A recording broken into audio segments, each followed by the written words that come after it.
Hello, Christy here. Today I wanted to address one of the questions that was posed by one of my viewers, and that is, what about Jin Shin Jyutsu for osteoporosis?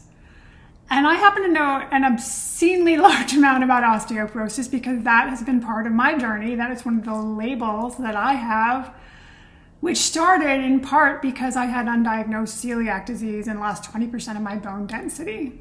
So I know so very much about this topic and could go on. I could probably have a whole channel about osteoporosis. And just let me preface by saying, I think there are many components that are helpful for addressing, whether you've just gotten into osteopenia or you're into osteoporosis or you just want to prevent it.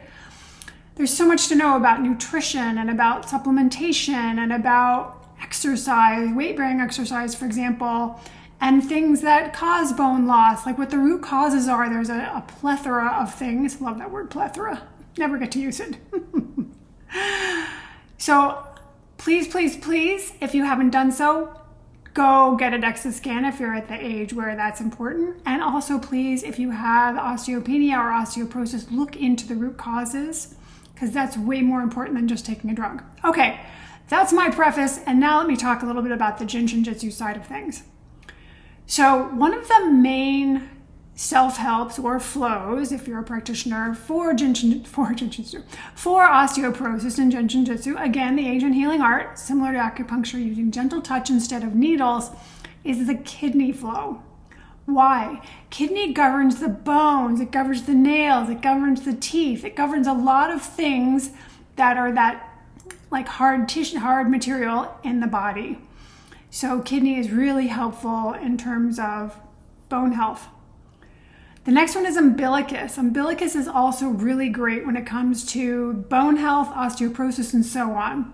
And in addition, there is a little mini flow. I think I'll make a separate video for that called the halo flow, which is again very good for osteoporosis. It's sort of a mini umbilicus flow, if you will. So for self-help, you're going to have one step, which you can see in the comments below. Go to the organ function energy link, and it's on my website showing you the different holds.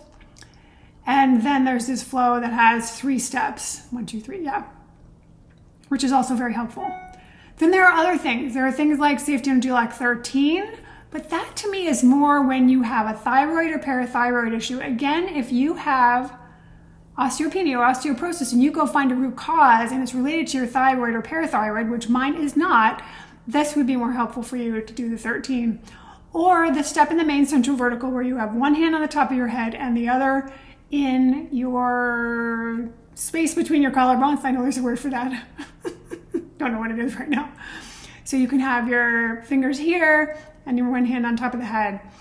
But again, if you can address the root causes and get them resolved and reduce the bone loss from that, that would be great.